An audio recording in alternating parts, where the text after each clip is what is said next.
Good morning, students. Today we are going to deal with a new topic, that is Kirchhoff's laws. We already know when the resistors are in series, we will add the resistors. When the resistors are in parallel, we will take the reciprocal and then add the resistors. So what else if the circuit is so complicated that we can't identify which is series, which is parallel and all. If such kind of case arise, then we will go with Kirchhoff's laws. These are the easiest way to solve a circuit, a complicated circuit. So there are two laws. So let us go to it now. The first law, Kirchhoff's first law, is called current law or junction rule. First law is called current law or junction rule. The current rule tells that the algebraic sum of the current at any junction is 0. Algebraic sum of the current at any junction is 0. That means the current entering the junction is equal to current leaving the junction. So there is no charge storage at the junction. You can see here, this is the junction, and I have marked 3 red arrows which shows the current which are going out and 2 green arrows which shows the current coming in. Current which is going out is taken as negative, and the current which is coming in is taken as positive. So I1 is coming in, I1 is positive, I2 and I3 going out. So I1 minus I2 minus I3, going out is negative, coming into the junction is taken as positive. So I1 minus I2 minus I3 plus I4 minus I5 is equal to 0. So there is no charge stored at the junction. Okay, that is about current law. Incoming current are taken as positive and outgoing current are taken as negative. So from here we studied the charge cannot accumulate at the junction. So the number of charges arrive at the junction is equal to the number of charges leaving the junction. That means the first law is in accordance with law of conservation of charge. So please note that the first law, junction law, is accordance with the law of conservation of charge. Now Kirchhoff's second law. Second law is called loop rule or voltage law. Loop rule or voltage law. It states that if I take any closed loop, the algebraic sum of the potential drop and the EMF along any closed path in an electrical network is always 0. Algebraic sum of the potential drop and the EMF along any closed path is 0. That means potential difference, total potential difference plus total EMF is equal to 0. That is what they are saying. So how to do this? I am just as an illustration. For an illustration, I am just taking a circuit, a random circuit. Okay, here you can take many loops. For example, A, B, C, A. That is one loop. Then A, C, D, A. Another loop. Or you can take A, B, C, D, A. Like that, you should take closed loops. When we apply loop rule, you should take closed loops. And how will you find the potential difference? When you just see when there is a resistor. When there is a resistor, current into that resistance. If you see, this is I1, I1 is the current. I1 into R1 will give you this voltage, this potential difference. And here there is a cell, EMF is E1. So you can add the, when there is a resistor, resistance into current will give you potential difference, and whenever there is a battery, you can just take up that, the EMF of the battery. Now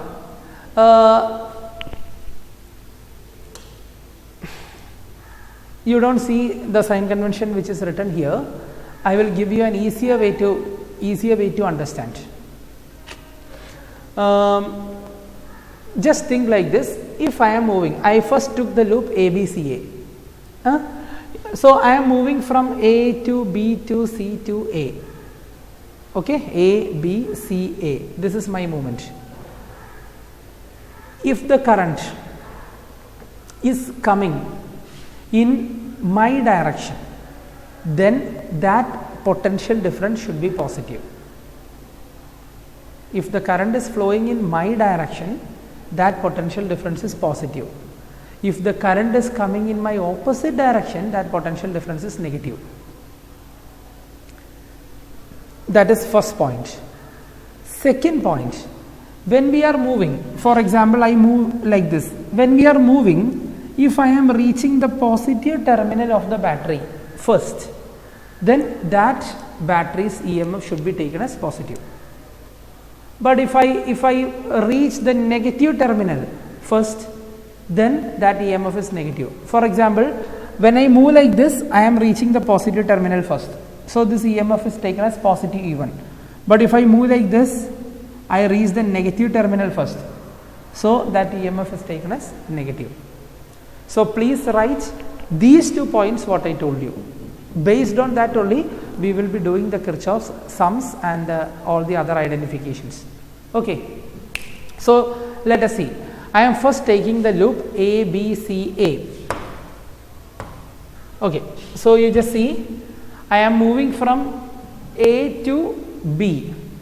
So when I move from A to B, I reach the positive of the EMF first. So I have to write E1. So plus E1. Now I am coming towards this side, but the current is in the opposite direction. So since the current is in the opposite direction, what will I do? Minus I1 into R1, because current is in the opposite direction. So I can do minus I1 into R1. Similarly, when I reach here, when I am coming like this, current is again in the opposite direction. So I can write minus I1 plus I2 into R2. Right? Equal, I reach here. So the answer is 0.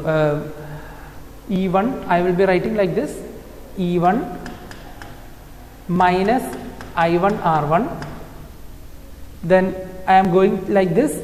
Current is coming in the opposite direction.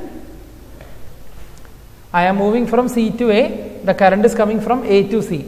So that potential difference is negative. So minus I1 plus I2 into R2 is equal to 0. This is how we have to take. Okay. So you don't do this. Now similarly, I am considering the another loop ADCA. Okay, when I consider ADCA, you can either choose ACDA or you can choose ADCA. I am choosing ADCA. So when I choose like this, I am coming like this and reaching the positive terminal of E2. So this E2 is positive E2. Then I come towards this direction. Current is in the opposite side, so I2 into R3 negative. So E2 minus I2 into R3, and I am going from C to A. Again current is in the opposite direction, minus I1 plus I2 into R2. So E2 plus E2 minus I2 into R3 minus I1 plus I2 into R2 is equal to 0. This is how we will take the loops. Okay. So using this we will do the other ideas. There are certain things called Wheatstone's bridge, meter bridge, all those things. So there all we are using this Kirchhoff's loop rule. Okay. So we will see to that. Now the next thing is Wheatstone's bridge. Wheatstone's bridge is a device. Wheatstone's bridge is an arrangement which is used to find the unknown resistance. If we know the value of 3 resistors P, Q and R, then we can find the unknown resistance. So it consists of Wheatstone's bridge means it is an arrangement like 4 resistors and there is a galvanometer in the middle. That is what is called bridge, galvanometer in the middle. And when current flows through the galvanometer, it shows the deflection. So what we will do is, we will adjust these 4 resistors in these resistors value in such a way that the potential at B and potential at D is same. That means there is no potential difference between B and D. If there is no potential difference, then what will happen? No current will flow through the galvanometer. Galvanometer shows 0 deflection, and that condition is called balancing condition of a Wheatstone's bridge. So when the Wheatstone's bridge is balanced, no current will flow through the galvanometer. When that being the case, if no current is flowing through the galvanometer, then I will use a small equation, P by Q is equal to R by S. So when the galvanometer bridge is balanced, I use the equation P by Q is equal to R by S.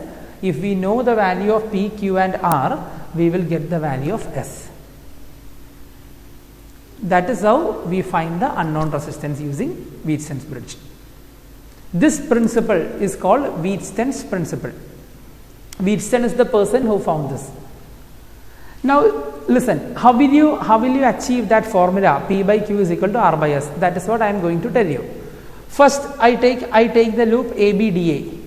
I take ABDA. So you can write I1 into P plus IG into G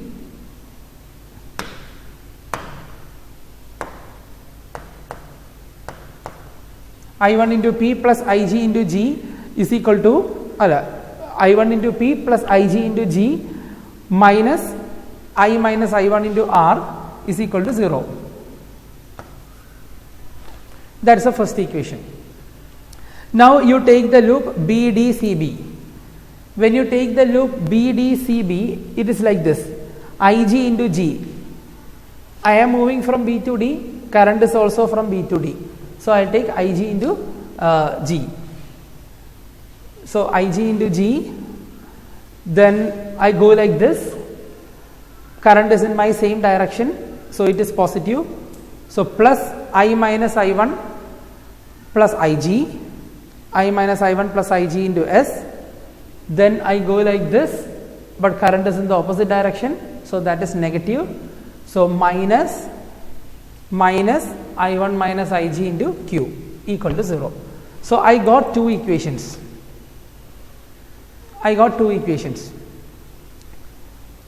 So here we use the loop B D C B.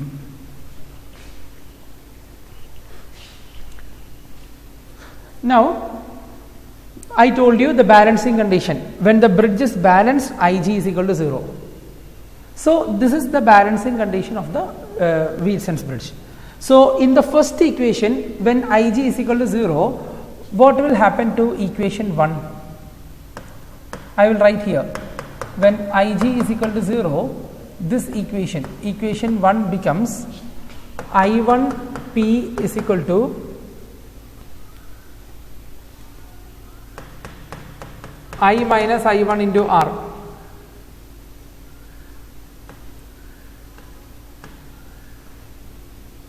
Now this one, second equation, when IG becomes 0, minus I1Q plus I minus I1 into S